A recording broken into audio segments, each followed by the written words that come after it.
दोस्तों ओआईसी बनाया गया लेकिन आज तक मुस्लिम ममालिक को फ़ायदा क्यों नहीं हुआ। इस वीडियो के अंदर जानिए वो हकायक जो दुनिया से आज तक छुपाए गए। दोस्तों OIC organization of Islamic cooperation या तंजीम तावन इस्लामी यूरोप, साउथ ईस्ट एशिया, बर्रसगीर, पाक व हिंद और साउथ अमेरिका के 57 मुस्लिम अक्सरियती आबादी रखने वाली मुल्कों का इत्तेहाद है और दुनिया भर के 1.2 अरब मुसलमानों के मफादात के तहफ़्फ़ुज़ के लिए काम करती है। 21 अगस्त 1969 को एक ऑस्ट्रेलवी मसीह डेनिस माइकल रूवानी ने यरूशलेम में मस्जिद अक्सा के अंदर खुतबे के लिए रखे गए सलाहुद्दीन अय्यूबी के दौर के 800 साल पुराने मेंबर को आग लगा दी, जिसके नतीजे में मस्जिद के कदीमी इमारत को काफ़ी नुकसान पहुंचा।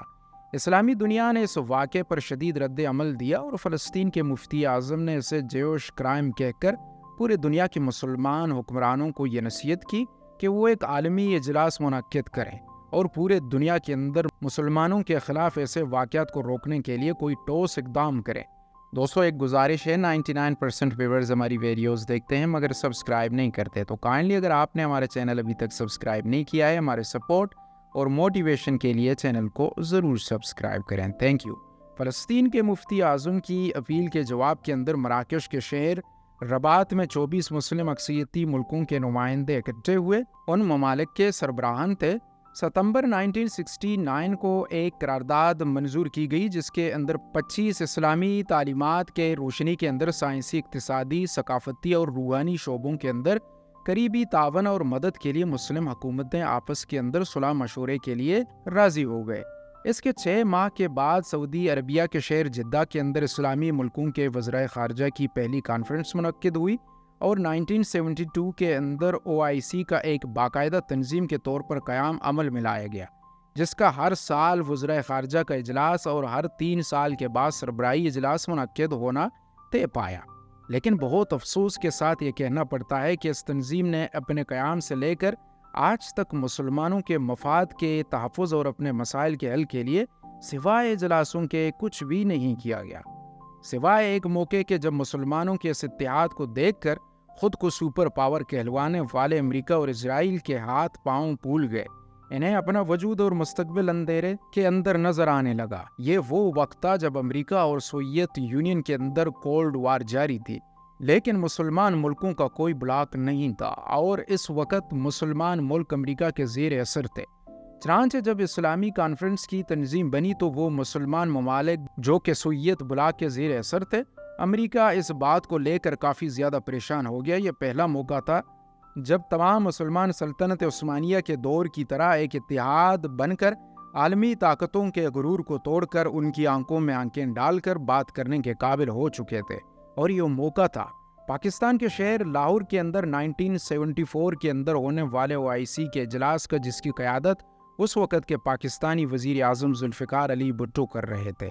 लेकिन अफसोस के इस इजलास के बाद अमरीकी CIA ने अपना ऐसा तारीख का ख़तरनाक ऑपरेशन शुरू किया कि इस इजलास के अंदर शामिल होने वाले हर एक मुस्लिम हुक्मरान को चुन चुन कर इबरतनाक तरीके से कत्ल करवा दिया, जिनके कुछ नाम ये हैं: अनवर सआदत मिस्र, Shah Faisal Saudi Arabia, colonel Gaddafi Libya, Yasser Arafat फ़लस्तीन, Saddam Hussein Iraq, Zulfikar Ali Bhutto Pakistan, Sheikh Mujibur Rahman Bangladesh. यही नहीं बल्कि इसके बाद उन मुस्लिम मुल्कों को अंदर से तोड़कर इतना अनस्टेबल कर दिया कि वो अपने घर के मसाइल से बाहर ही ना निकल सके। 22 फरवरी 1974 को लाहौर शहर के अंदर जुल्फ़िकार अली भुट्टो की सरबराही के अंदर ओआईसी का सालाना इजलास हुआ, यानी मुस्लिम मुल्कों के वज़राए ख़ारजा का नहीं बल्कि मुस्लिम दुनिया के हुक्मरानों का। यह जुल्फ़िकार अली भुट्टो के अरूज का दौर था और वो ख़ुद को मुस्लिम उम्मत का लीडर और अमेरिका सोवियत के बाद ये तीसरी बड़ी ताकत समझने लगे थे। सेंटली वॉलफर्ड अपनी किताब जुल्फ़िकार अली भुट्टो पाकिस्तान के अंदर लिखता है कि भुट्टो अगले इलेक्शन यानी 1977 के इलेक्शंस के बाद बाकायदा मुस्लिम दुनिया के इत्तेहाद और दुनिया की तीसरी बड़ी आलमी ताकत के बनने का ऐलान करने वाले थे, ताकि ये मुस्लिम मुल्क मिल बैठकर एक पेज पर इकट्ठा होकर अपने मुतालबात को पूरी दुनिया के सामने रख सकें। 1974 शहर लाहौर के अंदर जश्न का सामान था क्योंकि मुस्लिम दुनिया के मशहूर लीडर लाहौर पहुंच रहे थे, मगर इस बात से अनजान थे कि उनका मुस्तकबिल कितना खौफनाक होने जा रहा है। انہوں نے دنیا کے سپر پاور کو للکارا ہے اور اگلے کچھ سالوں کے اندر ان کی CIA کے ہاتھوں خوفناک موت کی خبریں دنیا کے سامنے آنے والی تھی، کیونکہ ان تمام لیڈرز نے جس طرح ہم مستفی ہیں، دین ہمارا مکمل کہہ کر ان طاقتوں کو للکارا تھا، اس کا نتیجہ کچھ یوں نکلا۔ اس کانفرنس کے سب سے اہم کردار king Shah Faisal of Saudi Arabia کو 25 مارچ 1975 کو صرف ایک سال کے بعد ان کے بھتیجے کے ہاتھوں قتل کروا دیا گیا اور اسے حکومت سے بغاوت کا نام دیا، جسے بعد میں اسے پھانسی دے دی گئی۔ شاہ فیصل OIC کے اندر ایک انتہائی اہم پلیئر تھے اور اسی ملک کے اندر اس تنظیم کی بنیاد ڈلی تھی۔ انہوں نے 1973 کی عرب اسرائیل جنگ کے اندر تیل کی پیداوار کو روک کر امریکہ اور اسرائیل کے خلاف کھڑا ہونے کا فیصلہ کیا۔ حالانکہ ان کی خود کی بادشاہت یعنی آل سعود کی حکومت برطانیہ اور امریکہ کی سرپرستی کا نتیجہ تھی، لیکن ایسا لگتا تھا کہ شاہ فیصل دل سے مسلمانوں کی اس حالت کو بدلنا چاہتے ہیں کہ وہ اپنے اور دنیا کے فیصلے مل کر اپنے یعنی مسلمانوں کے اتحاد سے کریں۔ شاہ فیصل کے اس بےایمانہ قتل کے صرف 5 مہینے کے بعد بنگلہ دیش کے بانی شیخ مجیب الرحمان کی باری آئی۔ 15 اگست 1975 کو بنگلہ دیش کے اندر مارشل لا لگ گیا۔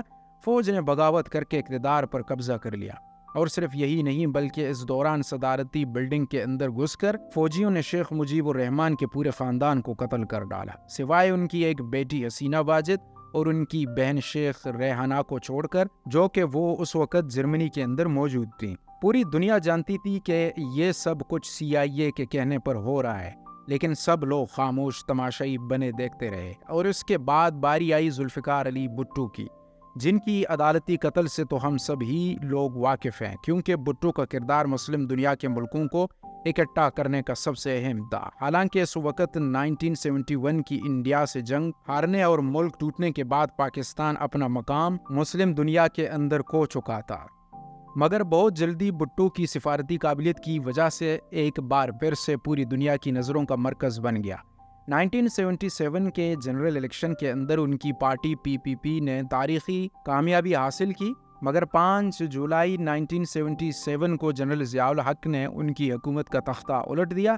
اسی ملٹری ڈکٹیٹرشپ نے بھٹو پر محمد قصوری کے قتل کا مقدمہ چلا کر 4-3 فیصلے سے 4 اپریل 1979 کو انہیں پھانسی دے دی گئی۔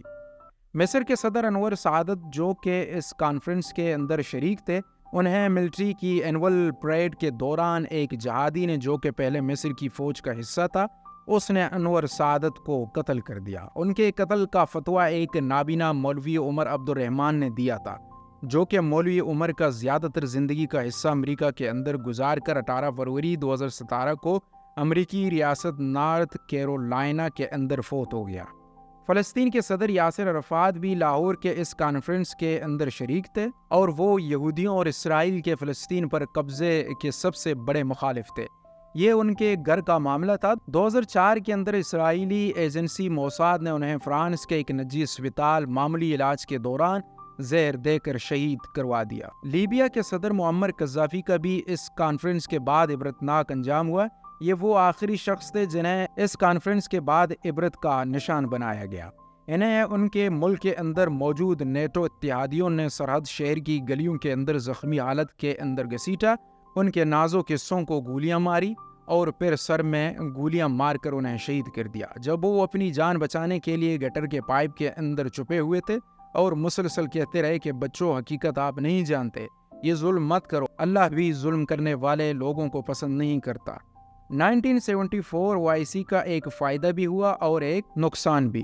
فائدہ یہ ہوا کہ دنیا کو پتہ چلا کہ اسلامی ممالک بھی ایک مضبوط گروپ ہے اور ایک عالمی طاقت کا کردار ادا کر سکتے ہیں، لہٰذا دنیا اپنے فیصلے کے لیے انہیں اعتماد میں لے۔ لیکن اس کا نقصان یہ ہوا کہ اس کانفرنس کے سارے متحرک کردار اگلے صرف چند سالوں کے اندر پراسرار طریقے سے CIA نے ختم کر دیے گئے۔